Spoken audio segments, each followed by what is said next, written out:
Bienvenidos todos los asistentes a esta última sesión, a este último charla del Seminario Interuniversitario de Investigación en Ciencias Sociales, organizado por el programa de doctorado en Ciencias Sociales de UNIR.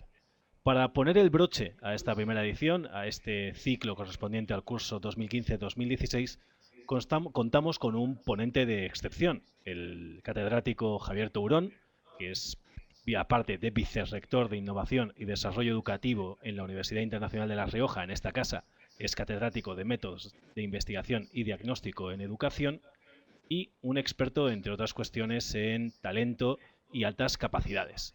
Le hemos invitado y él ha aceptado amablemente a cerrar este ciclo de conferencias y nos ha sugerido aprovechar su experiencia para sugerir o tratar algunas ideas acerca de cómo maximizar el impacto de la investigación educativa en más allá de la academia, en digamos la esfera social.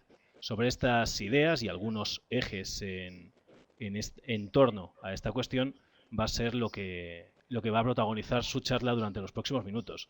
Antes de cederle la palabra, quiero agradecerle públicamente su amabilidad para aceptar esta invitación y su entusiasmo para sugerir el tema de esta charla. Así que, sin más, cierro mi intervención y le cedo la palabra al catedrático, el profesor doctor Javier Tourón. Javier, somos todo tuyos. Muchas gracias.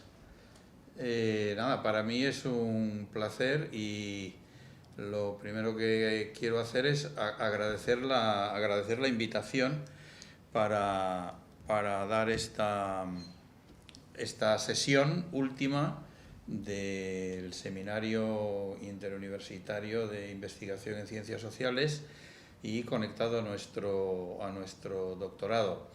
Bueno, yo voy a tratar de desarrollar algunas ideas, pero claro, hay una cuestión de fondo que a mí me preocupa bastante, y es que la investigación, sobre todo la investigación en el ámbito de la educación, es una investigación que tenemos que hacer algo para maximizar su impacto. Por tanto, porque es una investigación que tiene un componente práctico muy grande y, por tanto, si lo que nosotros hacemos no sirve para mejorar de manera inmediata el sistema educativo, cierto que a veces la investigación puede ser un poco más básica y, por tanto, ese impacto será mediato y no inmediato, pero en cualquier caso tenemos que hacer algo para conseguir que lo que los investigadores hacemos en la universidad llegue no solo a las revistas con índices de impacto elevados, que eso es necesario y está muy bien, porque la comunidad científica tiene sus propios códigos y sus propios modos de transmisión del conocimiento, pero tenemos que hacer algo también para que lo que hacemos, lo que sabemos, lo que descubrimos, lo que avanzamos llegue al sistema educativo. Y en eso tenemos un aliado fantástico, que son las redes sociales. Por eso cualquiera que se haya asomado o un poco a las mismas, pues ve que casi todos los profesores, aunque seamos ya un poco mayores y peinemos canas, pues quizá tenemos un blog o usamos Twitter, es decir, utilizamos Pinterest o Instagram, en fin, cualquier red social, Facebook, cualquier red social que lo que hace, en la que hacemos, no solo porque tenga un alcance relativamente masivo, sino porque lo que hacemos es generalmente, yo lo hago en mi blog, es traducir la dificultad y los códigos de la investigación que va dirigida a expertos, que a veces tiene su sofisticación metodológica, etcétera, suelo traducirlo a las implicaciones para el sistema educativo, para que el profesor que está en el aula pueda ver qué hacer con eso. Bueno, yo quiero tratar una serie de ideas esta tarde. Procuraré hacerlo de la manera más rápida posible para que haya algún espacio para las preguntas. Que aquí, bueno, se ha titulado así como algunos ejes de la investigación, que en el fondo quiere decir, bueno, esto es lo que a mí me interesa, es aquello en lo que yo estoy trabajando o en lo que en UNIR estamos trabajando, en algunos grupos de investigación que iré mencionando.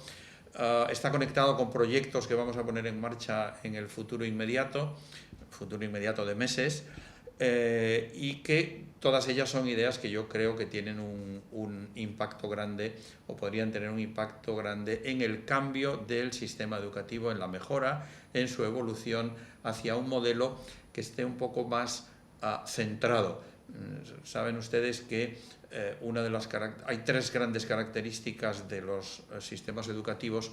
Una es la eficacia, otra es la eficiencia, pero hay una tercera que se menciona menos, que es la funcionalidad. Es decir, el sistema educativo tiene que responder a lo que son las necesidades de la sociedad y también las necesidades laborales, por tanto, en un momento dado. Vamos a echar un vistazo muy rápido a cuáles son las tendencias. Aquí recurrir al argumento de autoridad, que yo suelo hacer con frecuencia, es muy socorrido porque uno sabe que no se equivoca. No se trata de ser original, sino de ser capaz de establecer una red de relaciones entre los conocimientos que ya están establecidos por los expertos, de manera que nos dé una imagen global de aquello que queremos transmitir. Bueno, entonces, la primera cosa que yo quiero decir es cuáles son las tendencias, los expertos, los informes, ¿qué dicen? ¿Cuáles son las tendencias respecto al futuro inmediato de la educación o a las cosas que están ocurriendo ya? Bueno, hay una serie de informes que yo simplemente los voy a mencionar. Hay muchas cosas que saldrán en las transparencias a las que les voy a hacer un caso relativo, pero aquí quiero decir algo que me parece que es interesante y además es de obligado y es de justicia, y es que desde hace años la Universidad Internacional de La Rioja, a través de su vicerrectorado de investigación y en concreto a través del profesor Daniel Burgos, ha venido realizando las traducciones al español de los informes que se llaman los informes Horizonte, Horizon Report, de esto que se llama NMC, que es National Media Consortium, y este es el informe en concreto, la imagen que tienen aquí es el que corresponde al 2015, pero yo me voy a parar un momentito, porque todos tienen más o menos la misma estructura, me voy a parar en el del 2016, que acaba de publicarse recientemente, y yo también traducido al castellano por UNIR. Hay una persona de UNIR, que es el profesor Burgos, como he mencionado, que está dentro del panel de expertos de las personas que configuran y elaboran este informe, y como ven en esta transparencia, que luego la ventaja es de que esto luego se queda grabado y uno puede pararla y estudiarla con calma, lo que ahora no podremos hacer, vemos que tenemos por una parte una serie de retos, por otra parte hay retos que unos son salvables, otros son difíciles y otros son muy difíciles, y luego hay una serie de tendencias que, digamos, a corto plazo, medio plazo, largo plazo, y una serie de desarrollos tecnológicos.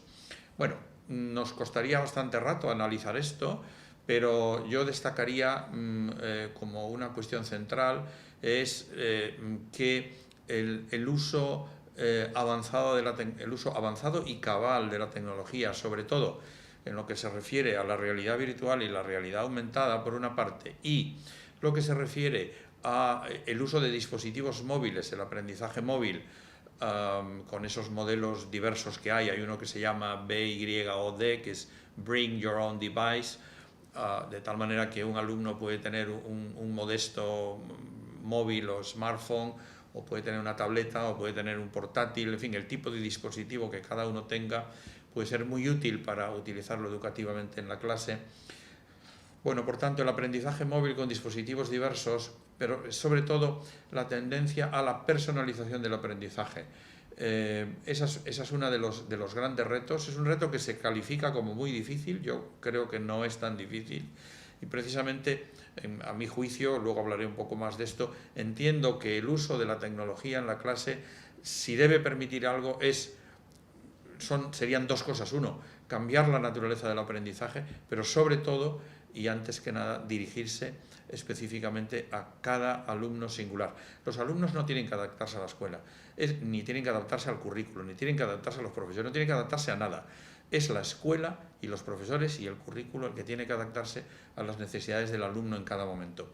Bueno, por tanto, digamos, realidad aumentada, realidad virtual, estamos ahora empezando a esbozar un proyecto que vamos a poner en marcha en UNIR, entre el Vicerrectorado de Transferencia y Tecnología, el Vicerrectorado de Innovación y Desarrollo Educativo y la Escuela de Ingenieros, junto con otro proyecto que está asociado con que tiene que ver con una nueva gestión de los contenidos en las plataformas de UNIR. Todo ello para profundizar en el modelo de bueno, parece que esto estoy hablando de unir, porque es lo que estamos haciendo aquí. Si estuviéramos en otro sitio, pues, pero yo creo que yo procuraría estar haciendo lo mismo. Bueno, pues todas estas piezas, yo a veces me represento yo la imagen diciendo, bueno, tenemos muchas piezas, tenemos muchos engranajes que están sobre la mesa, lo que yo pretendo hacer es ensamblarlos de manera que todos esos engranajes y esos ejes y esas piedras preciosas que están por medio conformen una maquinaria de un reloj que dé la hora, porque eso será lo que nos aproxime verdaderamente a la realidad. La realidad es sintética, no es analítica. El análisis lo que hace es poner piezas y engranajes sobre la mesa. La síntesis lo que hace es imbricar sinérgica y efectivamente todas esas piezas para conformar un reloj o para profundizar en un modelo educativo que en unir, lógicamente, ¿qué voy a decir yo si soy vicerrector de innovación? Pues tenemos que estar perfeccionando y mejorando siempre basándonos en evidencias y basándonos en investigación tanto propia como ajena. Por lo tanto, aquí, si yo dijera hacia dónde vamos hacia esta introducción de la realidad virtual y la realidad aumentada en la escuela y en la universidad, evidentemente. Ahora mismo estamos también implicados en otro proyecto que yo estoy llevando para establecer un espacio virtual en 3D, un espacio virtual europeo para jóvenes con talentos, un asunto que se está desarrollando desde el Consejo Europeo para las Altas Capacidades, ECHA. Bueno, esta es la línea. Y la línea es conseguir, como veremos después, que cada alumno esté en el centro con un modelo que en un momento voy a explicar. Bueno, ¿qué opinan los expertos? Que es otra manera de abordar este asunto. Estos son los informes, de hecho, los informes los producen los expertos. Pero me quiero referir ahora a un experto en concreto que procede de una sociedad que se llama INACOL. INACOL se escribe, que es probablemente la sociedad más grande sobre aprendizaje mixto, blended, y aprendizaje online, que está en los Estados Unidos, cuya presidenta es Susan Patrick. Y en mi blog Talento y Educación hay un post sobre esto en el que ella habla de 10 tendencias. Yo aquí he rescatado nada más 5 porque no tenemos tiempo de mucho más. Por una parte, uno de los grandes cambios que ya se están implantando, que ya están implantados parcialmente, pero se seguirán abriendo paso, es una educación basada en competencias. Bueno, esto quiere decir que, como ahí señalo, las estrategias de aprendizaje personalizado requieren que los estudiantes demuestren dominio antes de avanzar a lo siguiente. Ahora estamos en un modelo en el que el alumno está sentado detrás de un pupitre, como yo estoy ahora, el profesor explica una lección, si el alumno lo entiende bien y si no lo entiende también, porque mañana el profesor explicará la lección siguiente. Bueno, estoy simplificando un poquito porque ahora no tenemos tiempo de entrar en una pormenorización muy grande, pero esto es básicamente así. Y al día siguiente habrá otra lección, y al día siguiente habrá otra, y así sucesivamente, de tal manera que los alumnos van progresando sobre el currículo a partir de la velocidad que el profesor le va imprimiendo, independientemente de que vayan siendo competentes o no en lo que el currículo está planteando. Quedémonos con esta idea de momento. Por otra parte, ya lo he mencionado antes, la personalización de las tareas de aprendizaje. Es decir, se trata de que seamos capaces de centrarnos en la motivación, en los intereses, en las capacidades, en las competencias de cada uno de los estudiantes singulares, porque los alumnos son diferentes. Esto es una cosa que tenemos que aceptar. Nosotros no educamos clases, educamos personas, y cada persona es singular, única e irrepetible. Cierto que luego las personas coincidimos en muchas cosas, pero en otras muchas somos diferentes. Y si esa diferencia no se contempla, la educación realmente no es educación, se convierte en una especie de adiestramiento de elementos cuasi inertes, ¿verdad?, que están sentados detrás de unas mesas en unas sillas. La tercera cuestión, vinculada con esto, como se comprende, es el establecimiento de mapas personalizados de aprendizaje. Esto, de lo que se trata es de ofrecer evidencias de cuál es la adquisición de las destrezas y los conocimientos, las habilidades, etcétera, que eso son las competencias, y también con ese otro componente actitudinal que aquí no se menciona, dando una visión exacta de lo que el estudiante es y lo que el estudiante puede hacer. Bueno, esto es muy interesante porque realmente, ¿para qué sirve? ¿Quieren ustedes decir para qué sirve decir que un niño tiene un notable, un sobresaliente, un aprobado, un suspenso? eso realmente no sirve para nada, cumple una función social pero muy modesta. Lo realmente importante es decir qué sabe y qué no sabe, qué domina y qué no domina, en qué cosas supera las expectativas y en qué cosas no llega ni a lo mínimo esperable. Eso es establecer un mapa del aprendizaje de cada alumno, y el profesor tendrá que actuar con programas específicos donde haya las lagunas oportunas, de tal manera que los alumnos que, por otro lado, tengan una velocidad de aprendizaje tal que sobrepasen con mucho la velocidad de la clase, pues deberá permitírseles que lleguen tan lejos, con tanta profundidad, con tanta amplitud y con tanta rapidez como sean capaces.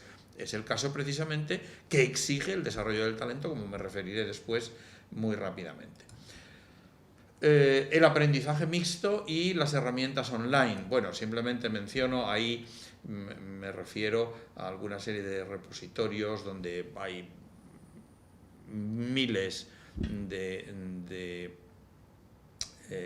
herramientas, miles de contenidos, de materiales que están online. Fíjate, ya no podemos seguir hablando del libro de texto como lo conocemos hasta ahora, como una realidad analógica, no de los libros, el libro de texto. El libro de texto quiere decir esto es lo que tú tienes que aprender o esto es lo que tú tienes que saber. Y claro, limitar el conocimiento o el aprendizaje de las personas a las tapas duras de un libro es una cuestión que en la sociedad actual, fuertemente digitalizada, no tiene ningún sentido. Porque yo puedo querer saber algo menos de esto o mucho más de lo otro. Yo puedo necesitar ver algún material audiovisual sobre esta materia o algún ejercicio interactivo sobre lo otro. O necesito ver esta molécula en 3 dimensiones. Verán un vídeo que pondré al final de mi exposición. Por tanto, seguir pensando en los libros de texto es simplemente darle la espalda a lo que es la digitalización de los contenidos, la interactividad de los materiales multimedia, que no son de hoy, que hace muchas décadas que están ahí. Lo que pasa es que ya se ve que el diplodocus, como llama algún autor español al sistema educativo, cuesta despertarlo y cuesta mucho moverlo, ¿no? Por tanto, lo que estamos hablando es de una especie de un sistema GPS, esto es una analogía, es un poco metafórico, ¿verdad? Y tener un GPS que ofrezca un feedback instantáneo de lo que los alumnos saben y no saben. Para eso, fíjense, ya veremos luego que, claro, entonces la acción no puede depender del profesor, tiene que depender del alumno, porque el alumno es el que determina si sabe o no sabe, si lo entiende o no lo entiende, si lo comprende o no lo comprende. Claro, entonces, siguiendo la analogía, yo tengo un punto de arranque, un punto de origen, esto lo podríamos llamar en términos didácticos evaluación inicial, incluso en algunos casos evaluación diagnóstica también, que determina y resuelve las dificultades del aprendizaje, pero bueno, evaluación inicial, y luego tendré un punto de llegada, que es el que establezca por lo menos un punto de llegada estimado, y hay un itinerario que recorrer, pero que no tiene que ser único, porque cuando nosotros cogemos una herramienta de mapas como la que aquí se representa, para decir cuál es el itinerario entre Logroño y Pamplona, pues hombre, hay un itinerario que es el más razonable, pero hay otros alternativos, y a lo mejor hay alumnos que quieren ir por itinerarios alternativos, o quieren ir andando, o quieren ir en un medio de transporte público, entiendan la comparación. No quiere decir que no todas las personas aprenden de la misma manera, ni necesitan el mismo tipo de materiales. Bueno, pues esta flexibilidad que la tecnología nos permite con la digitalización es algo que se debería ver reflejado en la clase, de tal forma que lo mismo que hacen los GPS, si yo me salgo del camino, automáticamente hay un botón, como todo el mundo sabe, que me permite recalcular, o que me dice cuáles son los puntos de interés en el camino. Y dice, esto me interesa mucho, aquí me voy a parar, pues yo quiero ampliar esto, pues yo quiero profundizar más en lo otro. Bueno, yo creo que se entiende bastante bien. Hay he puesto aquí un código QR que si no ahora, en algún momento, pues si alguien vuelve a ver el vídeo, puede escanearlo y le llevará directamente a la entrada que tengo en el blog, donde esto lo desarrollo con un poquito más de extensión, y en vez de 5 de estas tendencias, lo que hago es hablar de 10. Y hay algunos otros hiperenlaces, otra vez, siguiendo esta lógica de la gramática hipertextual, que les puede llevar a otros lugares, de tal manera que si hubiese libros, deberían ser libros digitales. ¿Por qué? Porque un libro digital es un libro y muchos libros, porque cada enlace me abre un nuevo mundo, y de ese nuevo mundo yo puedo navegar como me parezca y a donde me parezca oportuno. lógicamente el profesor siempre promoverá orientaciones, etcétera, ¿no? Bueno, esto que nos puede parecer una cábala de universitario, que bueno, ya se sabe, estas gentes que están en la universidad. Bueno, yo les invito a que vean, por ejemplo, la página de una iniciativa, una plataforma que se llama Next Generation Learning Challenges o algo así, sí, creo que no me equivoco, que donde tienen, aquí ven que yo he cogido esta imagen donde se ve estrategias para la nueva generación, modelos y sistemas, aprendizaje y evaluación.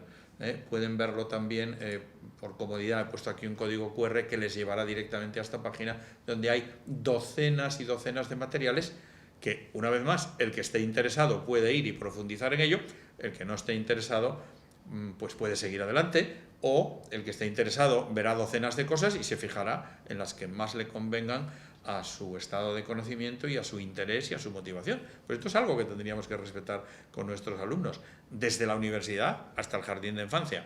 Claro, dentro de un orden, no quiere decir que el alumno aprenda lo que quiera, siempre tendrá que tener unos límites, evidentemente. Hay un vídeo muy interesante que simplemente lo menciono, que es un vídeo de Salman Khan. Saben que Salman Khan es el fundador de Khan Academy, que es una iniciativa extraordinaria, gratuita, basada en el vídeo, que permite hacer un seguimiento personalizado de los alumnos, permite hacer una evaluación frecuente, tiene un sistema, algunas estrategias basadas en el juego, en fin. Si no conocen Khan Academy, les sugiero que le echen un vistazo. Y a Salman Khan, que suele pronunciar muchas conferencias en muchos lugares del mundo, pero particularmente en Estados Unidos, le pidieron, bueno, ¿cómo ve usted la educación o cómo verías tú la educación dentro de unas décadas? Y entonces en ese vídeo, que quiere representar estas imágenes de la típica clase más o menos masificada, donde todos los alumnos están perfectamente ordenados en filas, sentados en sus sillas, tomando apuntes, pasamos a una clase donde el profesor está aquí haciendo algo con su computer, con su ordenador, y estos dos alumnos están aquí pues probablemente programando algunas funciones en este robot, haciendo una actividad que no tiene nada que ver, si ven la imagen de arriba, con la imagen de abajo. Y la síntesis del vídeo, que es un vídeo largo, por eso no es ahora del caso, dura como 1 hora, y se puede encontrar en YouTube. Creo que tengo un código QR también aquí que lo va a invocar ahora, pero la síntesis es que pasaremos de clases pasivas a clases más basadas en el descubrimiento y en la creatividad, de un tiempo sentado, fijo, y donde el aprendizaje es variable, a un tiempo variable, es decir, esto es autorritmo, y el aprendizaje será fijo, es decir, habrá unos estándares altos. Lo que ocurre es que esos estándares, si tú eres muy competente, muy capaz, los dominar, o tienes mucho interés y una inteligencia suficiente, los dominarás antes y otros los dominarán después. Pero se trata de que todas las personas lleguen a tener un nivel de competencia razonable, ¿no? Bueno, y dice otras cosas, el profesor ya no será un profesor aislado, sino que será un profesor conectado. Ahora hablamos del aprendizaje profundo, donde el profesor habrá interacciones múltiples. Bueno, si se aproximan, por ejemplo, a los desarrollos que se están haciendo ahora con la realidad virtual, a las HoloLenses de Microsoft, etcétera, bueno, pues verán que estamos abriéndonos a un mundo que es absolutamente distinto y fascinante. Y eso tiene que tener implicaciones para la escuela. Nosotros queremos que tenga implicaciones en la universidad, queremos modernizar nuestras estrategias, nuestros medios, el modo de presentar los contenidos, etcétera, ¿no? Bien, ¿qué significa? Por tanto, ya ven que tanto los expertos como las perspectivas, como los reports o informes que podríamos llamar de literatura gris, es decir, que no están publicados necesariamente en las revistas de impacto, que van orientadas a especialistas, pero sí están publicados en informes que están al alcance de todo el mundo. La mayor parte de ellos se pueden descargar de estas plataformas a golpe de clic, como pueden ser los de el Center for Digital Education, que me venga ahora a la memoria, Christensen Institute, la Fundación de las Escuelas de Silicon Valley, INACOL, que he mencionado antes, y muchos otros, que lo que nos están ofreciendo son estudios, análisis muy interesantes, que son directamente aplicables en el sistema educativo ya. Por lo tanto, el cambio está ahí, nosotros estamos tratando de incorporarlo vía investigación, vía estudio y reflexión, porque esto requiere efectivamente también una modelización que no es fácil, una integración de la tecnología que a gran escala tampoco es fácil. Puede ser sencillo lo que estamos haciendo aquí ahora, pero cuando pensamos esto en una escala de miles y miles y miles de alumnos, la cuestión se puede complicar. Pero es que hay otra cuestión más. Antes me refería a la funcionalidad del sistema educativo. Segundo punto, aprender, bueno, lo del siglo XXI lo he puesto ahí porque es la frase, es la expresión manida que siempre se usa, pero que es lo mismo que cuando se habla de nuevas tecnologías. Y yo siempre digo, bueno, nuevas serían antes, porque ahora, en fin, casi ya nada es nuevo, porque casi todo tiene mucho tiempo, ¿verdad? Pero cuando decimos siglo XXI, quiere decir por lo menos, ¿qué es aprender hoy? Porque probablemente dentro de 20 años o de 30 años esto cambie y ya no sea lo mismo. Pero la idea que se quiere transmitir con esta expresión, que acepto que es un poco lugar común, es realmente aprender hoy es lo mismo que era aprender ayer, cuando yo era un chico que iba a prepararme para el ingreso y tenía todo en un libro en blanco y negro que era la Enciclopedia Álvarez y teníamos unos mapas de cartón colgados de la pared, pues probablemente, y teníamos todo nuestro bagaje de medios, era esto, una pizarra de pizarra, con un pizarrillo, ¿verdad? Y quizá un borrador que colgaba de una cuerdecilla, en fin, que a veces usábamos el borrador y otras veces usábamos otros procedimientos que no son para repetir aquí, pero eso es lo que teníamos, ¿verdad? Y cuando acabábamos una operación borrábamos y hacíamos otra. Bueno, aquello también era tecnología, no era tecnología digital, pero era tecnología en cualquier caso. Pero es lo mismo aprender, era lo mismo aprender entonces que aprender ahora, porque aprender ya no solo es saber cosas, sino es saber que usted, ahora mismo, lo leí esta mañana en no sé dónde, no lo recuerdo muy bien, decía, pero se referían a Google y decía, a Google no le interesa dónde has estudiado, lo que le interesa es qué sabes hacer. O sea, ¿tú qué sabes hacer? Eso, que es lo que yo quiero transmitir aquí. La idea no es ya solo qué sabes, sino qué sabes hacer con lo que sabes. Que esta es otra historia, ¿verdad? Por lo tanto, fíjense que esto choca frontalmente con unos apuntes que tú tomas mientras yo hablo, porque esto al final es como si fuera una clase presencial, es una clase telemática, pero esto es un modelo síncrono como el de la enseñanza. Bueno, entonces tú tomas unos apuntes que luego te los estudies y yo luego te diré, ¿qué dicen los informes de prospectiva sobre el sistema educativo? Y tú vas y me lo repites. Bueno, pero ¿sabría usted hacer un análisis de esta escuela en función de la prospectiva? Eso es otra historia. No, yo eso no sé hacerlo, porque a mí nadie me enseñó a hacer eso, pero yo le puedo repetir el informe Horizon de memoria, porque me lo he aprendido de memoria. Esto creo que ya no sirve. Aprender en el siglo XXI, bueno, esto es una imagen que no es para que la lean, porque además aunque quieran hacerlo no podrán, porque no puedo leerla ni yo mismo, pero bueno, lo que dice en el círculo central, la voy a traducir, esto es de otra plataforma que les recomiendo, que se llama Knowledge Works, es el círculo de aquí del centro, que lo que viene a decir es algo que mencioné antes, el alumno no tiene que adaptarse a la escuela, es la escuela la que tiene que adaptarse al alumno. Esto ya lo decíamos en los años 90, pero para muchos como si oyéramos llover, ¿no?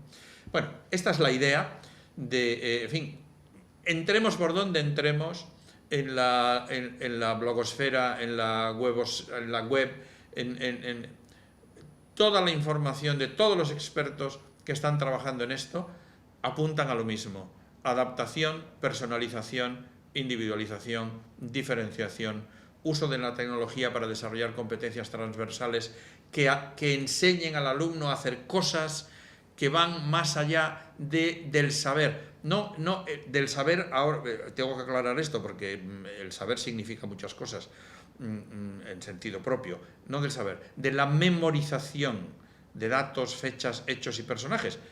No, con esto en absoluto quiero decir nada en contra de la memoria. La memoria es muy importante. Entonces, estamos ahora en lo que se llama, algún autor norteamericano, Pink, que luego saldrá por ahí, llama la era conceptual. La era conceptual dice, en la era conceptual los estudiantes deben ser capaces de interpretar relaciones complejas. ¿Recuerden lo que dije? Digo, ¿la memoria es importante? Sí, porque para poder interpretar relaciones complejas hay que tener los elementos de las relaciones en la cabeza, o tener en la cabeza algo que me permita saber dónde están esos elementos para poder ir a buscarlos. Está bien que yo diga, yo he leído esto esta mañana, no recuerdo dónde, pero recuerdo que lo he leído y recuerdo lo que he leído. ¿Me explico? Por tanto, con esto no frivolicemos, porque cualquier operación cognitiva compleja tiene que apoyarse de manera muy importante en la memoria, incluida la creatividad. Otra cosa es que hay elementos que no deberíamos tener en la memoria, que mejor sería que tuviéramos en el bolsillo, o en la agenda, o en cualquier otro sitio, porque eso de que el saber no ocupa lugar, no sé quién se lo ha inventado, porque el saber, claro, que ocupa lugar. Por lo tanto, almacenemos, en vez de números de teléfono, que ya nadie se lo sabe porque están puestos en el móvil, pues podríamos hacer lo mismo con otras muchas cosas. Por lo tanto, dicho esto, es que es una especie de alegato a favor de la memoria no es suficiente. La memoria no es suficiente porque además la memoria es muy frágil. Pero lo que tenemos que saber es interpretar relaciones complejas, elaborar soluciones creativas.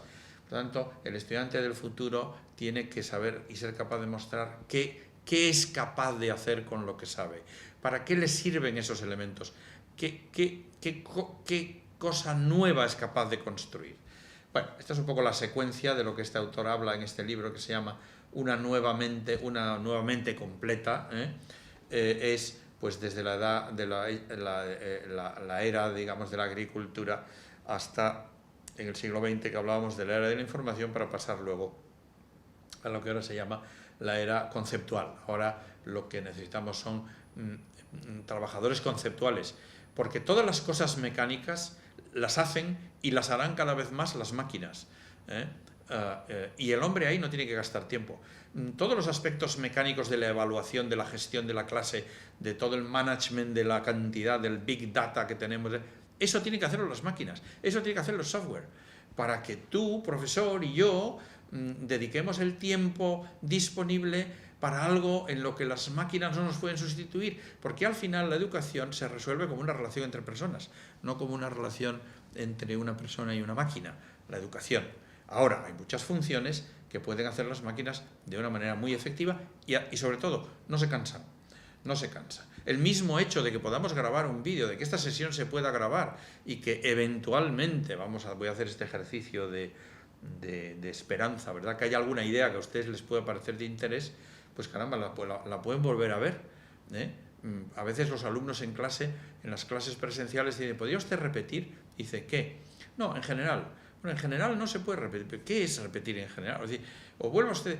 Pues no puedo decir lo mismo, porque yo tengo una idea, tengo más o menos un guión en la cabeza, pero yo lo que estoy diciendo lo voy construyendo a medida que lo digo. Eso es lo que el alumno tiene que ser capaz de hacer, ¿verdad? Y para eso necesitamos elementos que están ahí, instalados en la memoria, que luego nosotros sabemos gestionar, sabemos manejar, etc. Bueno, recurriendo al Institute of Museum and Library Services en los Estados Unidos, dice, bueno, ¿y qué tiene que saber cuáles son las destrezas, las capacidades, las habilidades del aprendizaje en el siglo XXI? Bueno, lo que ahí está, que ahora no hace mucha falta repetirlo todo, pero pensamiento y resolución de problemas. Qué importante es esto de enseñar a pensar a los alumnos, ¿verdad? Y la mejor manera de enseñar a pensar es preguntando. Ya saben que se dice, hacía tiempo que no contaba esto, que hay los dos grupos más cualificados en el mundo para hacer preguntas son los gallegos, yo soy gallego, y las señoras. Entonces son los dos grupos de preguntadores universales. Bueno, pues para enseñar a pensar lo mejor es preguntar, preguntar bien además. Bueno, luego todo lo que tiene que ver con la comunicación y la colaboración. Tenemos que saber comunicar de forma clara, saber colaborar con los demás, hacer trabajos colaborativos. Ya, el trabajo aislado, eso no quiere decir que no. El trabajo colaborativo, el trabajo cooperativo es muy importante. Eso no quiere decir que no haya trabajo individual, trabajo personal, naturalmente que sí. Es más, el trabajo en equipo es un trabajo que surte efecto cuando es la intersección de los trabajos individuales de las personas, no cuando es la suma. Pero la suma no es trabajo en equipo, eso no tiene ningún sentido. Bueno, tenemos que saber desarrollar también el aprendizaje visual, porque estamos en una sociedad muy visual. Pensemos simplemente en redes como Instagram o Pinterest, donde se están compartiendo elementos que tienen, o páginas de infografías.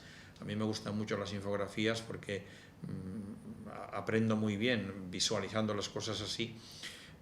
Hay una página que se llama e-Learning Infographics, que les recomiendo visitar, donde hay miles de infografías. Todos los días se suben varias docenas, ¿verdad? Bueno, alfabetización básica. Alfabetización se entiende en el manejo de las herramientas digitales, creatividad e innovación. La creatividad se aprende, creatividad e innovación son las dos caras de una misma moneda. Pensar creativamente, pensamiento interdisciplinar, porque uno de los grandes riesgos de la cultura actual es que acabemos no entendiéndonos unos con otros, porque estamos en mundos tan especializados que nuestros lenguajes se especializan de tal forma que simplemente no nos entendemos, no tenemos un lenguaje común, eso puede ser trágico.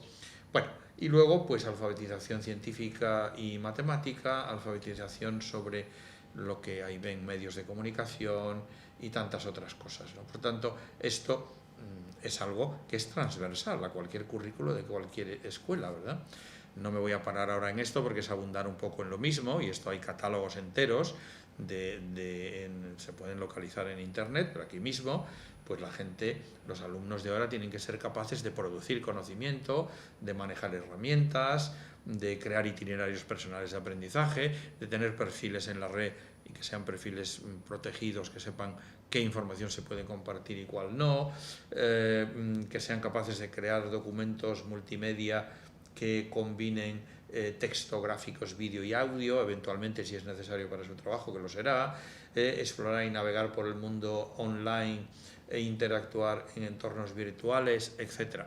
Y diríamos de una manera coloquial, si me permiten, y lo que te rondaré morena, que quiere decir en castellano, en román paladino, es decir, esto no está más que empezando. Es decir, ya tenemos otra revolución en puertas que va a ser muchísimo más radical que lo que ahora podemos presumir. Por lo tanto, todo esto nos lleva a un modelo más centrado en el alumno que centrado en el profesor. Por lo que ya he hecho bastantes referencias a esto antes, por tanto, ahí está el texto de 4 elementos, de otros muchos que se podrían destacar. Ya el profesor ya no es el sabio en el escenario, sino que es una persona que orienta, es una persona que ayuda al lado del alumno, es una persona que abre un itinerario, que muestra un camino y luego el alumno lo recorre. Pero esto es lo importante, es decir, hay que devolverle al alumno el protagonismo que por la naturaleza de las cosas le corresponde.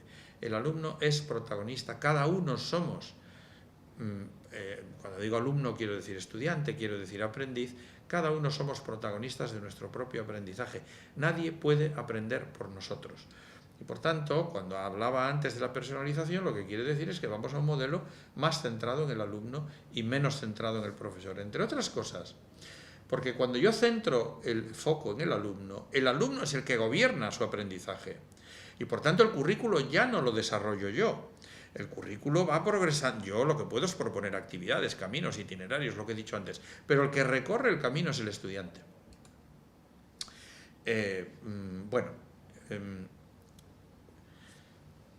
Como eso es así, cada alumno recorrerá ese camino a diferentes velocidades. Esto es como una carrera. En la carrera salen todos juntos, pero a medida que va pasando el tiempo la gente se va distanciando. Y hay unos que van allá adelante, luego hay 2 o 3 por aquí, otros 3, otros 4, otros 5, y al final hay unos que vienen por allá atrás, bueno, que ya irán llegando. Todos tienen que llegar a la meta, pero van a llegar a tiempos distintos. Y además aquí, en la escuela, sobre todo en lo que es la enseñanza básica, no hay, ¿cómo se llama esto? Tiempo de descalificación. Es decir, aunque llegues tarde, te vamos a seguir dando la carrera por hecha. Bueno, claro, es que lo que ocurre realmente en los sistemas expositivos como este es que, pues si yo de alguna manera consigo atraer su atención, pues ustedes yo quiero pensar que estarán activamente conectados y que quizá me atiendan. Pero si resulta que lo que yo estoy diciendo ya lo saben o para ustedes no les interesa, bueno, primero que ahora no se pueden quejar, porque yo de momento no los oigo. Pero aunque pudieran, porque estuvieran físicamente presentes, pues yo diría, no, yo voy a explicar mi lección, ¿no? Entonces, bueno, al final, esto ya se lo pueden ver con calma, hay como un 10% de alumnos que son los que realmente te siguen claro, y a lo mejor hay un 5% que lo que estás explicando ya se lo sabe, o eventualmente más. Por tanto, la idea es decir, bueno, ¿y no habría otro modelo en el que esto lo pudiéramos cambiar? Claro, pues efectivamente hay otro modelo, que es el modelo que se llama Flip Learning o Flip Classroom, que es la clase al revés, el aprendizaje al revés, o más que al revés, diríamos invertido, inverso. Bueno, esto es un modelo que se ha desarrollado en Estados Unidos, pero digamos que se puso en marcha, pero el origen del modelo es un origen que, bueno, en fin, yo podría remitir a Aristóteles fácilmente, simplemente recordando aquello que decía el Estagirita: para saber lo que queremos hacer, tenemos que hacer lo que queremos saber. Aprendizaje basado en la acción, learning by doing. Podríamos recurrir a John Dewey, María Montessori, la pedagogía nueva, la pedagogía diferencial. Este modelo está teniendo mucho éxito porque porque es un enfoque pedagógico que recoge, podríamos decir, ahora se ha formalizado más, pero cuando se originó por un par de profesores de química en un instituto en Boulder, en Colorado, que descubrieron que podían grabar su voz en PowerPoint para esos vídeos ofrecérselos a los alumnos cuando los alumnos no podían venir a clase.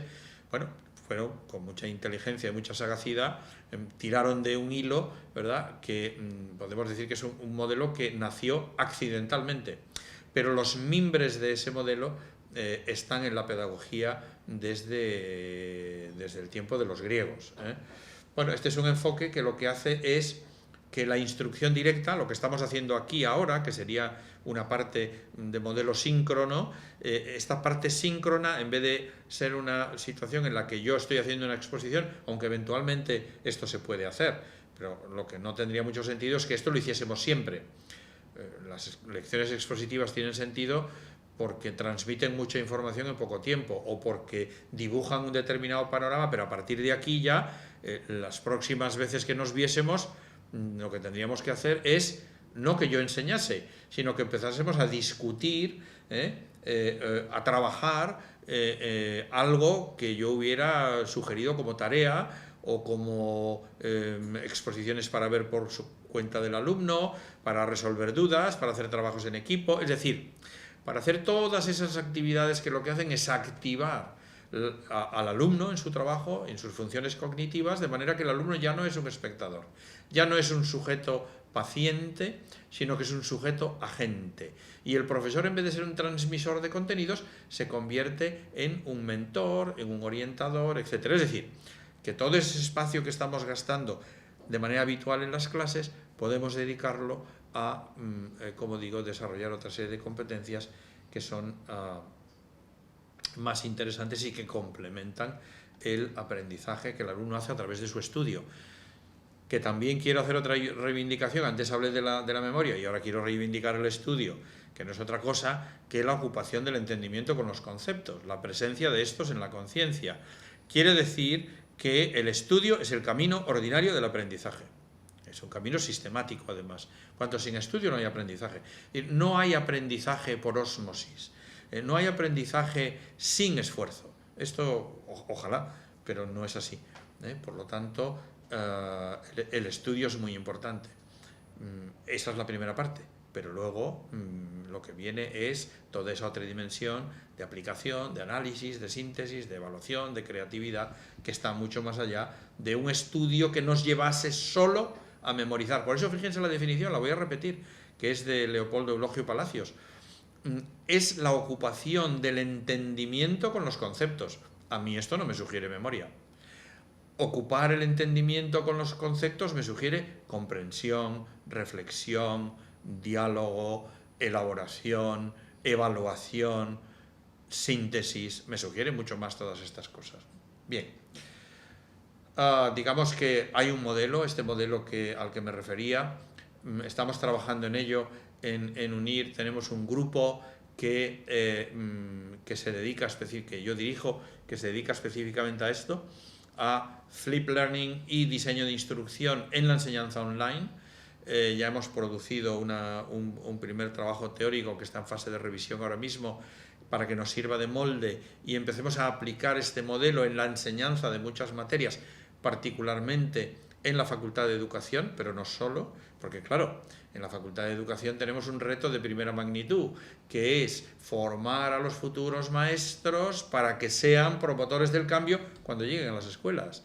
Porque si los formamos en un modelo expositivo, lo que harán será crear o seguir perpetuando un modelo de escuela expositiva. Y eso no es lo que necesitamos.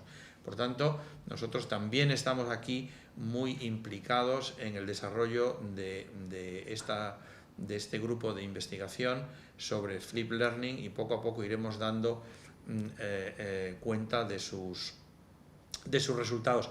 Y es un modelo interesante porque lo que el alumno puede hacer en su casa, que es visionar, por ejemplo, un vídeo para responder a unas determinadas preguntas o tratar de aprender unos conceptos sencillos sobre el teorema de Pitágoras, que los entenderá o no, y que tomará nota de lo que no entiende y llegará a clase. El alumno ya no va a clase a ver lo que ocurre, no va a clase a ver lo que le explican, el alumno va a clase a responder a una serie de preguntas que le han formulado o a aclarar una serie de dudas que le han surgido en su trabajo personal. ¿Se dan cuenta que estamos hablando de un alumno que uno diría, caramba, pues este alumno no existe mucho? Bueno, pues tiene que existir mucho más. Es decir, el alumno tiene que convertirse en una especie como hacemos los profesores o como hacemos los investigadores. ¿Cómo avanzamos? A base de estudio, a base de trabajo, a base de revisar fuentes, a base de conectarlas, a base de reflexionar. Esto es lo que tienen que hacer nuestros estudiantes. No solo memorizar, que también, pero tendrán que saber hacer una gestión de ese conocimiento, ocupar su entendimiento con los conceptos, tener estos presentes en la conciencia. Bueno, y lo que se dice aquí, en este gráfico, es que, evidentemente, el tiempo del aula entonces se emplea para desarrollar capacidades que son mucho más complejas, es lo que se llaman habilidades de pensamiento o capacidades de pensamiento, habilidades de orden superior, mientras que otras más sencillas son las que probablemente el alumno puede hacer en lo que antes era lo que decíamos la tarea para clase. Es decir, este momento flip se resuelve el modelo flip se resuelve en 3 momentos. Un momento antes de la clase, trabajo individual del alumno, un trabajo, bueno, individual o que también puede ser con otros compañeros, porque luego los alumnos entre ellos también se conectan fuera de la clase, porque ahora el estudiante es un estudiante conectado, porque se transmiten las informaciones, las dudas, se aclaran cosas, tienen foros entre ellos, las redes sociales en esto juegan un papel muy importante, pero luego en el ámbito de la clase lo que hacemos es, a través de la discusión, los trabajos, las tareas, las estrategias que el profesor establezca, las actividades que establezca, desarrollamos mucho más estas capacidades de aquí arriba y no las de aquí abajo, que están más vinculadas, como diríamos, a una enseñanza más tradicional. Bueno, pero esto no quiere decir que la enseñanza flip sea sinónimo de ver vídeos, sino que ni vamos a reemplazar a los profesores por vídeos. Yo grabo mi clase y me desentiendo. No, sino que es un modelo por el que los estudiantes van a trabajar, digamos, a su antojo y hacia su antojo, van a trabajar dentro de una estructura, pero van a trabajar con su propio tiempo, van a trabajar con con sus propias dificultades y sus propios puntos fuertes. Lo pueden utilizar para repasar. El vídeo es sensacional. Yo creo que es una de las herramientas más interesantes que tenemos ahora mismo. El hecho de que, que en UNIR, no sé la cifra exacta, pero estamos del orden de 1.350, 1.400 vídeos por semana. Toda esa información eso es una información ingente de conocimiento, de millones de horas de trabajo de personas que están ahí, que se pueden ver, que se pueden volver a ver. Yo he podido no ir a clase, pero en una universidad presencial, si tú no vas a clase, la clase te la has perdido. Y lo más que puedes conseguir son los apuntes de Pepita o de Juanito y fotocopiarlos en la fotocopiadora. Eso es todo lo que vas a tener. Mientras que el hecho de que tú puedas repetir y ver y volver a ver y darle atrás y parar, y esto no lo entiendo, pues esto me lo apunto, pues esto se lo voy a preguntar al profesor, o esto lo voy a lanzar en el foro de discusión con mis compañeros, etcétera, ¿no? Bueno, como ven, es un modelo mucho más activo, no hace falta ahora pararse mucho en ello. Pero sobre todo es que, y sobre esto tienen, yo creo que, yo he escrito un libro sobre este asunto, pero en mi blog tienen muchas entradas también y hay muchos informes, alguno de ellos simplemente lo voy a mencionar muy rápido. Hay muchos estudios, es decir, porque uno podría decir, bueno, oiga, y esa historia que usted nos está contando aquí, ¿eso funciona o no funciona? Bueno, pues funciona. Es decir, dicho de una manera un poco más académica, ¿eso es eficaz o no es eficaz? ¿Los alumnos en un modelo flip ganan o pierden? ¿Aprenden más o aprenden menos? ¿Se sienten más cómodos o menos cómodos? ¿Tienen más motivación o menos motivación? ¿Y los profesores? Bueno, pues aquí tienen algunos datos. Y iba a decir esto, pero creo que está escrito ahí, ya lo leo, dice: nunca volvería a los métodos tradicionales. Tengan cuidado con esto, porque si ensayan un modelo flip, ya no volverán atrás. Porque es muy interesante, es muy atractivo, es muy gratificante para el profesor, porque no hay nada más gratificante para el profesor que ver que sus alumnos están entusiasmados con su propio aprendizaje. De la manera que la escuela se convierte para ellos en una aventura diaria. Ellos llegan a clase, abren su dispositivo, el que sea, y ahí tienen su plan de aprendizaje para ese día o para esa semana. Por tanto, la escuela es una aventura. Que no les pase lo que dicen algunos niños, sobre todo niños de alta capacidad, a sus madres. Mamá, yo no quiero ir al cole porque me aburro. Lo que allí explica el profesor yo ya me lo sé. Bueno, esto no puede ocurrir, ¿verdad? Bueno, los estudios, los reports que disponemos, los estudios de eficacia, lo que muestran es que lo que he mencionado, que esto funciona, que todas las variables relevantes del aprendizaje se incrementan de una manera muy sensible y que tanto profesores como alumnos están muy satisfechos con el modelo. Aquí esto no es nada para leer, simplemente lo tengo yo aquí para acordarme yo, por lo que dije antes, que la memoria es frágil. Hay un trabajo sobre la revista de educación, en un monográfico que yo edité el año pasado, donde hablamos del modelo flip y el desarrollo del talento, que les recomiendo los que estén interesados que lo lean. Y también hay otro en la Revista Española de Pedagogía, que saben que es una revista que ahora es de UNIR, y es la segunda revista más antigua de pedagogía de España, desde el año 1943, y tienen todos sus números digitalizados en la plataforma JSTOR. Bueno, aquí tenemos uno también sobre la atención a las diferencias, la atención a la diversidad y el modelo flip. Y la última mención que quería hacer es al project. Pueden entrar en internet en una plataforma que se llama Speak Up. Pues el Speak Up en este Project Tomorrow, junto con el Flip Learning, que es la red de profesores de Estados Unidos del movimiento Flip norteamericano. La síntesis es que el 75% de los estudiantes están de acuerdo en que el aprendizaje inverso es un buen enfoque para mejorar su aprendizaje, y de hecho lo hace, y el 32% de estos estudiantes están fuertemente de acuerdo con esa idea. Es decir, aquí todo el mundo parece que hemos dado en la diana. Bueno, esto también pueden acceder a algunas de estas informaciones. Ahora mismo no soy capaz de recordar el código a cuál de las tres fuentes de información se refiere. A las tres simultáneamente, desde luego que no. Bien, se han escrito libros sobre este asunto. El del centro es uno que yo he escrito con otros dos autores españoles, que tiene un subtítulo que es lo que me interesa ahora destacar aquí, que es cómo convertir la escuela en un espacio de aprendizaje. Porque la escuela normalmente se considera un espacio de enseñanza. Y yo creo que hay que... ¿Por qué? Porque el peso cae sobre el profesor. Quien conduce la acción es el profesor. Cuando la escuela se considera como un centro de aprendizaje, ¿sobre quién recae la acción? Sobre los aprendices. Esto es un poco... Ahí parece que es un juego de palabras, pero tiene un poco de malicia el subtítulo, ¿no? Bueno, entonces, claro, ¿nosotros qué tenemos ahora? Lo que tenemos es una escuela que está basada en la edad. Basar la escuela en la edad supone pensar que todos los niños de la misma edad tienen las mismas necesidades educativas. Esto no es cierto. Pero ustedes lo saben, igual que yo. Esto no es cierto. Los niños de la misma edad no se calzan todos con zapatos del mismo número, porque los pies de los niños son diferentes. Hombre, los niños de 6 años más o menos calzan un X, no lo sé, 20 ¿qué? No sé, lo que sea, 25, bueno, lo que fuera. Pero los hay que tienen pies un poquito más pequeños y los hay que tienen pies más grandes. Agrupar a los niños por edad es lo mismo que agrupar a los niños por el color del pelo. ¿Por qué? Pues es una exageración, pero ¿por qué? Pues porque la edad no es un criterio de diferenciación educativa, grosso modo.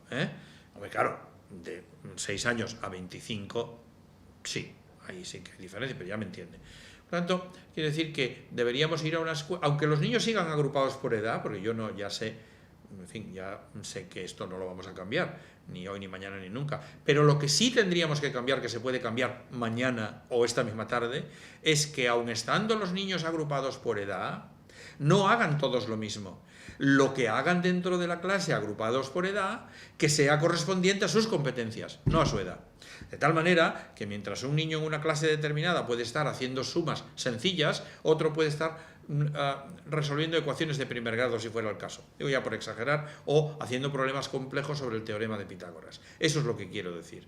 Y claro, bueno, imagínense tratar a todos los niños de la misma manera, o si la escuela inclusiva fuera a tratar a todos los niños de la misma manera, eso sería una tragedia nacional, ¿verdad? Y sobre todo sería demoledor para los alumnos. Bueno, por tanto, como habrán ido viendo probablemente en la transparencia la cosa a la que yo le he hecho poco caso, pero en fin, pues la he escrito yo, pues no sé de qué va, pues claro, cuando yo agrupo a los niños por edad, yo soy el protagonista, y los niños están ahí delante escuchándome. Yo digo niños, ahora digo niños, como digo chicos, como digo universitarios de quinto de carrera, me da igual. Ahora ya no hay quinto, de cuarto. Bueno, y yo explico, y ellos están ahí.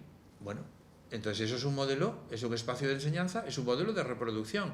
El aprendizaje es cerrado, lo que yo digo es lo que te voy a preguntar en el examen y por tanto se acabó la fiesta.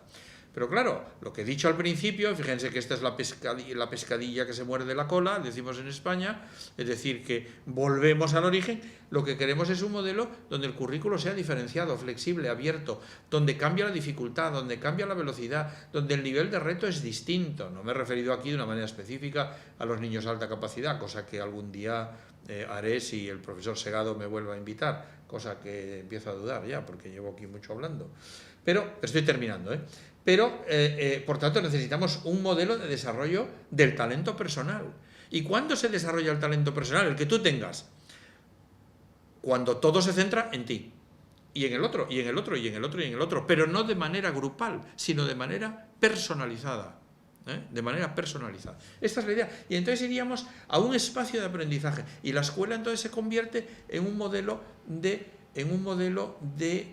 desarrollo del talento. Esta es la síntesis. Por tanto, el aprendizaje personalizado es que está en la entraña también del modelo de UNIR y tratamos de personalizarlo y más lo haremos todavía. Estamos trabajando en ello, estamos trabajando también en otro grupo de evaluación sobre las variables que influyen en el aprendizaje para conectar nuestra práctica con nuestra investigación. No tendría ningún sentido que estemos por un lado estudiando unas cosas y luego nuestra enseñanza no se vea, o el aprendizaje que tratamos de promover en los alumnos no se vea. Por tanto, quiere decir que acción, estudio, reflexión, investigación, todo esto tiene que tener una traducción inmediata, sobre todo para beneficiar a los receptores de nuestro trabajo, que son nuestros estudiantes, en este caso nuestros estudiantes universitarios. Y además, detrás de todo esto ya comprenden que hay un impacto en el desarrollo social muy grande. No es indiferente cómo formemos a los futuros maestros y a los futuros pedagogos o a los futuros neuropsicólogos. Naturalmente que no, porque según la formación que reciban y el modelo pedagógico que dominen y la competencia digital que tengan, así luego serán capaces de implantarlo en la escuela, como dije antes. En ese sentido, digo, un proyecto, dije que estábamos en muchos proyectos, algunos los he mencionado.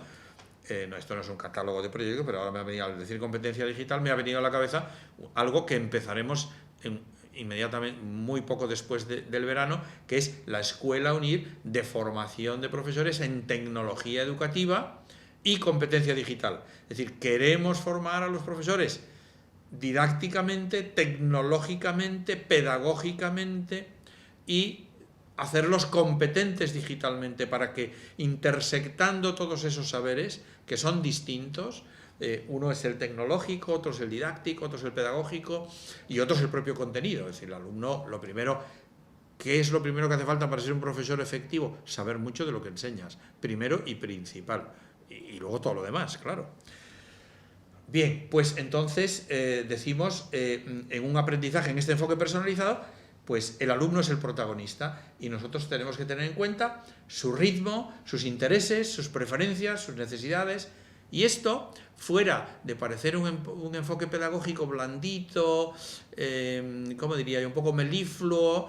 No, esto es un enfoque pedagógico extraordinariamente exigente para el profesor, pero muchísimo más exigente para el alumno, porque le vamos a decir, mira, aquí lo tienes, yo te ayudo, pero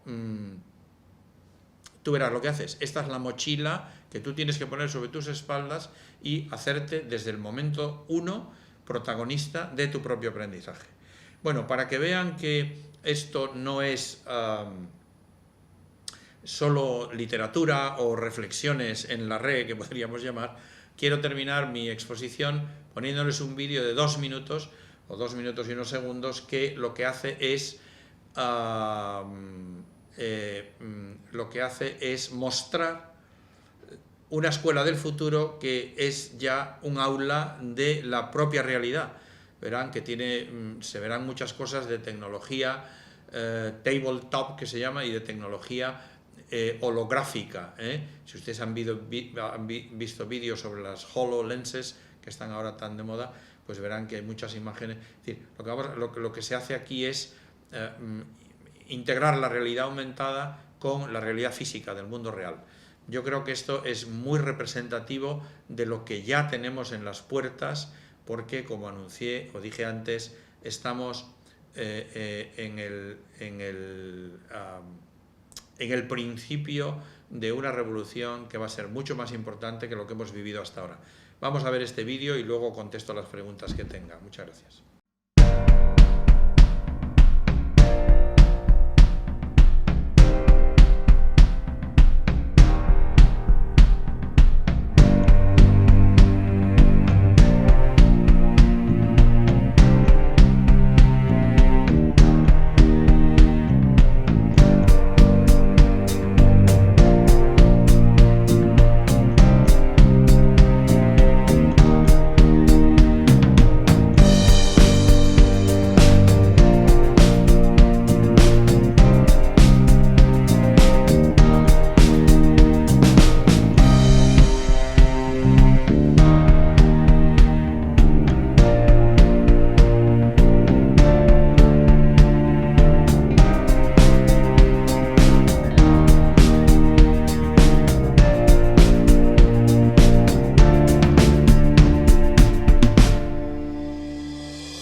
Muchísimas gracias, profesor Tourón, por una, por una charla, por una sesión que creo que realmente, y me permito hablar en nombre de todos los asistentes, ha sido sugerente e inspiradora.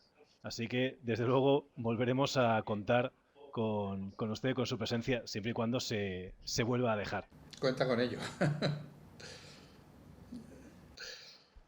Pues bien, una vez hechos los agradecimientos de rigor, pero no por ello menos sinceros, voy a trasladarle algunas de las preguntas que han ido surgiendo durante la sesión.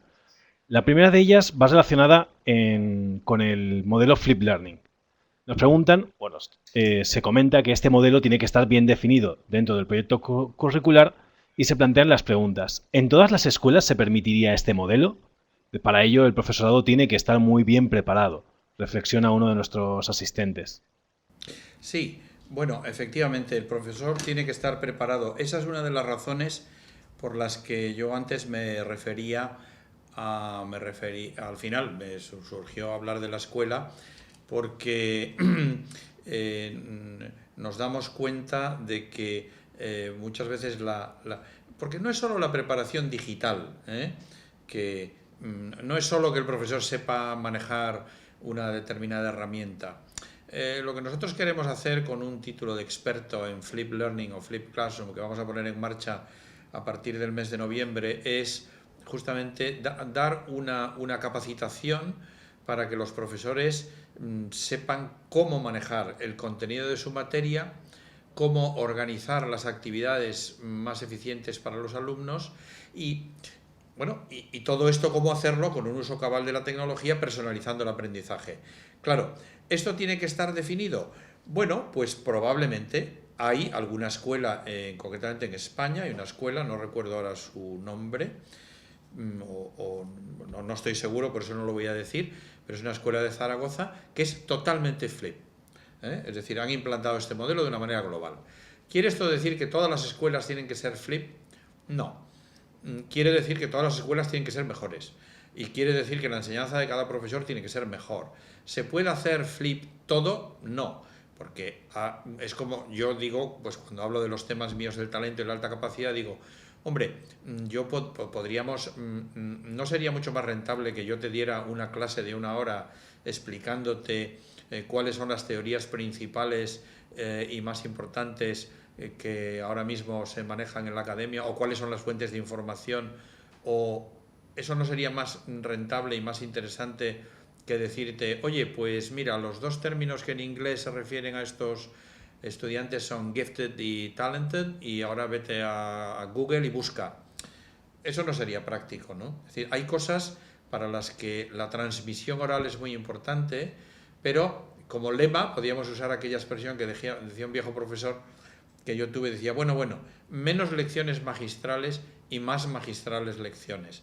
Es decir, la lección magistral tiene un papel importante, pero si utilizamos la lección magistral como el único recurso, entonces lo que hacemos es una enseñanza puramente expositiva. Y además, otra pregunta, honestamente, entre nosotros, ¿cuántas lecciones magistrales, realmente magistrales, es usted capaz de dar en un año? ¿Es necesario que todos los profesores estén haciendo lo mismo? No. Lo que sí tiene que estar muy bien definido, me parece a mí, en el diseño curricular, es qué tienen que saber y qué tienen que saber hacer los alumnos. Lo voy a repetir, porque eso es la definición de lo que es un estándar de aprendizaje. ¿Qué tiene que saber? Entendiendo saber cualquier nivel oportuno, por ejemplo, de la taxonomía de Bloom, desde el conocimiento hasta la creación. ¿Qué tiene que saber y qué tiene que saber hacer? Recordáis que antes hablaba de saber, pero también saber hacer. Bueno, pues ¿qué tienen que saber y saber hacer los alumnos en cada materia y en cada edad? Esto es lo que tiene que estar perfectamente fijado. Luego, ¿me queréis decir quién no querría hacer esto de la manera más eficaz? Y además personalizando el aprendizaje de cada alumno y además desarrollando de manera óptima el talento de cada uno de los alumnos. Por tanto, vamos por partes. A lo mejor empiezas solo en tu colegio, a lo mejor empiezas con otros dos, a lo mejor empiezan los profesores de ciencias o de matemáticas, o a lo mejor solo vamos a experimentar este año con el teorema de Pitágoras o la geometría y el año que viene seguiremos avanzando. Lo importante es tener un proyecto, tenerlo muy claro, saber determinar qué tienen que saber y saber hacer los alumnos, evaluar eficazmente cuál es la posición de entrada en una determinada secuencia de aprendizaje y luego ensayar. Y por lo tanto, esto no es un problema de que a mí me tengan que decir cómo tengo que hacer mi clase. Bueno, no sé, a lo mejor en algún colegio hay algún tipo de dificultad, desde luego, pero en general los profesores tienen una cierta libertad de cátedra y pueden hacerlo, si las cosas las hacen de manera eficiente, los alumnos están contentos, aprenden y además lo hacen de manera eficaz y cada uno se desarrolla de manera óptima, no veo inconveniente. ¿Es necesario prepararse? Sí. precisamente por eso, para hacerlo de una manera sistemática, aparte de los miles de pequeños cursos que hay por aquí y por allá, queremos hacer una cosa presencial en UNIR, en UNIR pocas cosas presenciales hacemos, presenciales reales, hacemos presenciales virtuales todas, o muchas. Lo que queremos hacer es poner en marcha un título de experto que yo no tengo duda que acabará siendo un máster, porque lo seguiremos agrandando, porque cada vez habrá más cosas que aprender, pero yo creo que le vamos a dar un bagaje y una competencia digital y técnica a los profesores para que puedan inmediatamente empezar a poner en marcha, y los que ya estén haciendo pequeños proyectos, a medida que vayan haciendo este título de experto, el que quiera hacerlo, ahí tendrá información y tendrá guía y tendrá apoyo para seguir progresando en lo que ya esté haciendo en su aula.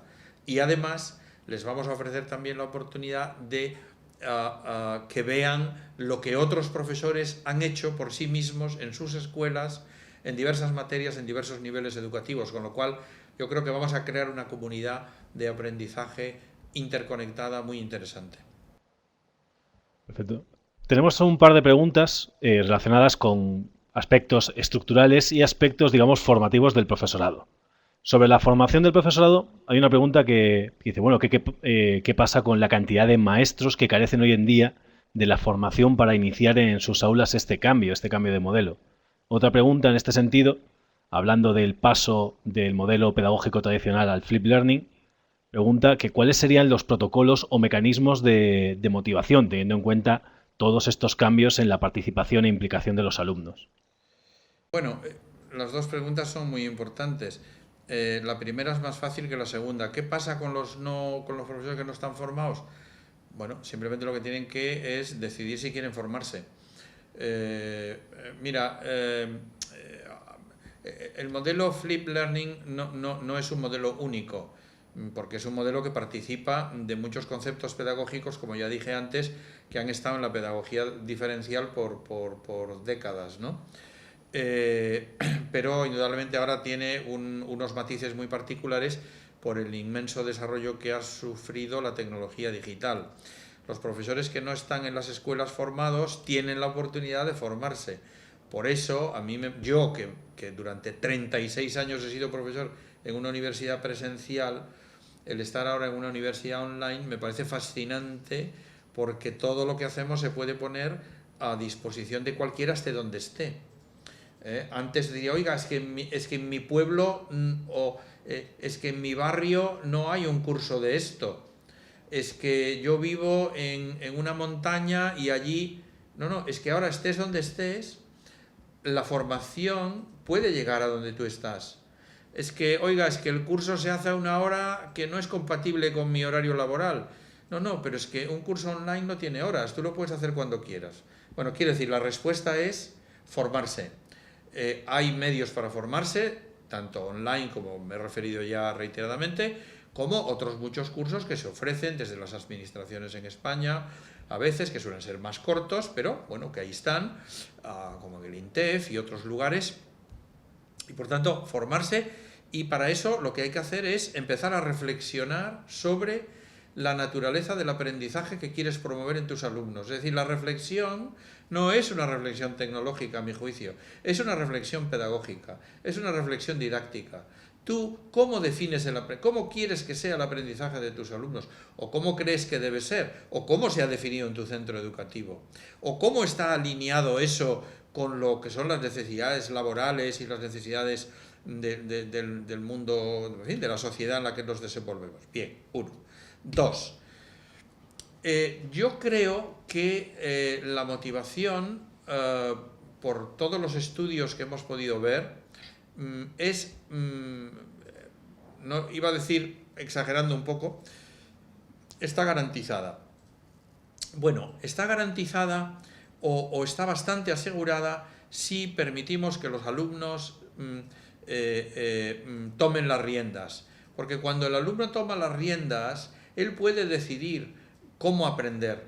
ya no depende de que tú estés empeñado en enseñarle la lista de los Reyes Godos. Él puede, porque a lo mejor el niño lo que quiere hacer es, oiga, ¿le importaría que yo haga un mapa mental sobre esto? ¿O le importaría que haga un vídeo con una serie de preguntas? ¿O le importaría que haga yo un esquema con tal o cual herramienta? ¿Podría yo hacer una presentación que luego se la lanzo a mis alumnos? ¿Podría yo hacer el estudio de la probabilidad en lugar de con el sistema que usted me sugiere, pues hacerlo implantando las reglas principales de la probabilidad en un juego de azar que voy a diseñar para mi videoconsola, etcétera? Cosas que me vienen a la cabeza ahora, ¿no?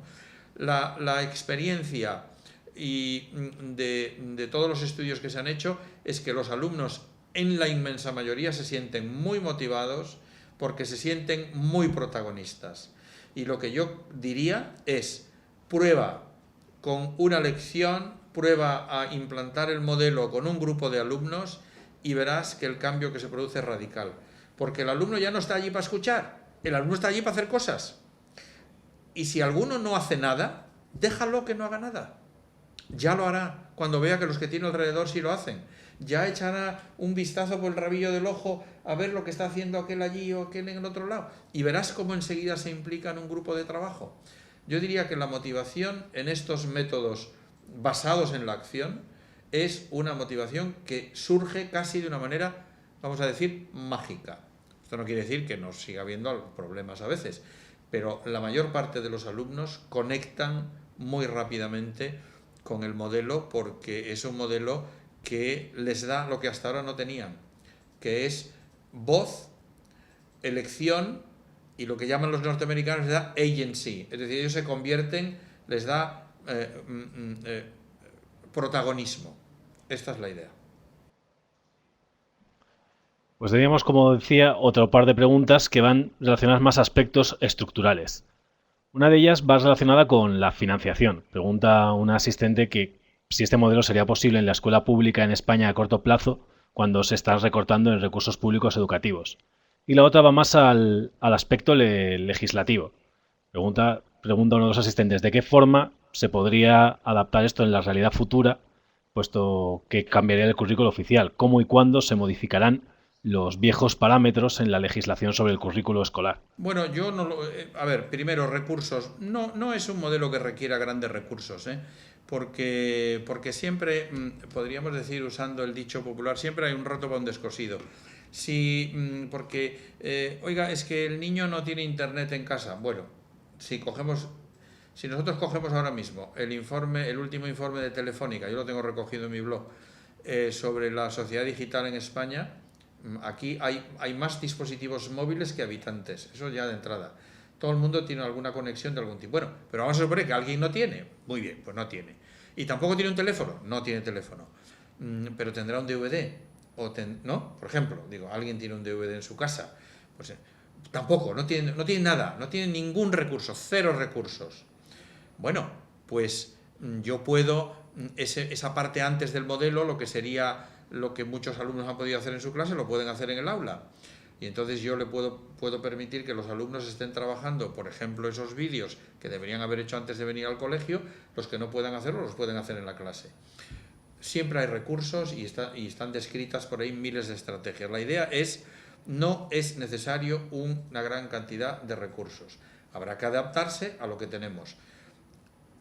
Eso es uno. A veces es cierto que la infraestructura de las escuelas, el ancho de banda de las redes wifi, etcétera, etcétera, no es suficiente para soportar de repente 500 aparatos conectados a la red y aquello no funciona.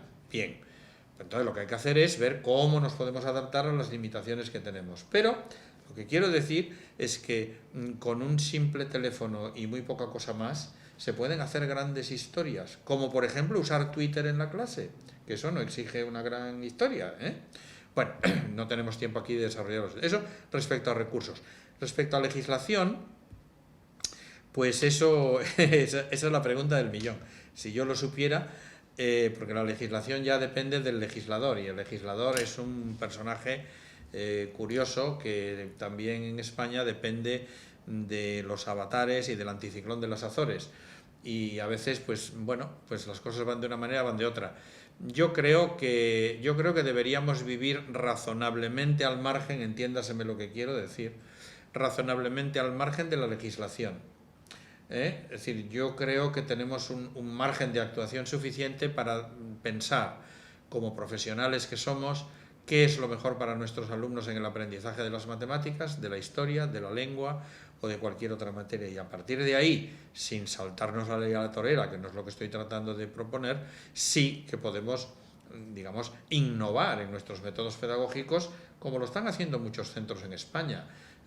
Hay cantidad de jornadas sobre metodología, sobre innovación, por aquí, por allá, por todas partes. Yo, sin ir más lejos, el martes mismo me voy a unas jornadas sobre esto que hay en Asturias, pero cualquiera que coja el catálogo de los cursos que hay este verano verá que hay docenas de cosas aquí y allá.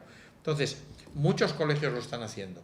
Por eso, algo que nos parecía muy importante en la escuela que vamos a poner en marcha es que haya un espacio para las mejores prácticas y que los mejores profesores cuenten ellos mismos, ya no será un señor teórico, un señor que está haciendo investigación, sino que ellos mismos cuenten lo que están haciendo.